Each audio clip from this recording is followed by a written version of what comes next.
Vatican ലൈബ്രറിയിലാണ് ഏറ്റവും വിലപിടിപ്പുള്ള ഘാരഘോഷിന്റെ സുവിശേഷം സൂക്ഷിച്ചു വെച്ചിരിക്കുന്നത്. 13-ാം നൂറ്റാണ്ടിൽ സിറിയക് എസ്ട്രാഞ്ചലോ ലിപിയിൽ എഴുതപ്പെട്ട ഈ കയ്യെഴുത്തുപ്രതി സിറിയൻ ആരാധനക്രമങ്ങൾക്കു വേണ്ടി തയ്യാറാക്കിയ 4 സുവിശേഷങ്ങൾ ഉൾക്കൊള്ളുന്ന ഗ്രന്ഥമാണ്.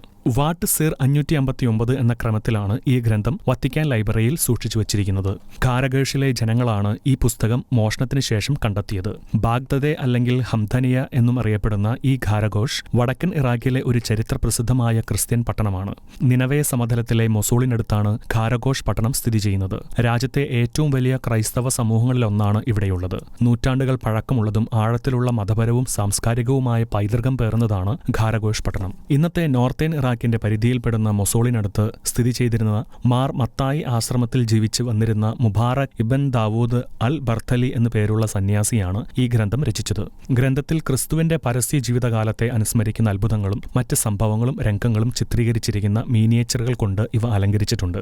ഏകദേശം 44x33.5 സെന്റിമീറ്റർ വലിപ്പമുള്ളതും കറുത്ത തുകലിൽ ഒരു സ്വർണ്ണക്കുരിശുകൊണ്ട് ബന്ധിപ്പിച്ചതുമായ ഘാരഘോഷിന്റെ സുവിശേഷം മധ്യകാല ക്രിസ്ത്യൻ കലയുടെയും ഭക്തിയുടെയും ഒരു മാസ്റ്റർ പീസായി നിലകൊള്ളുന്നുണ്ട്.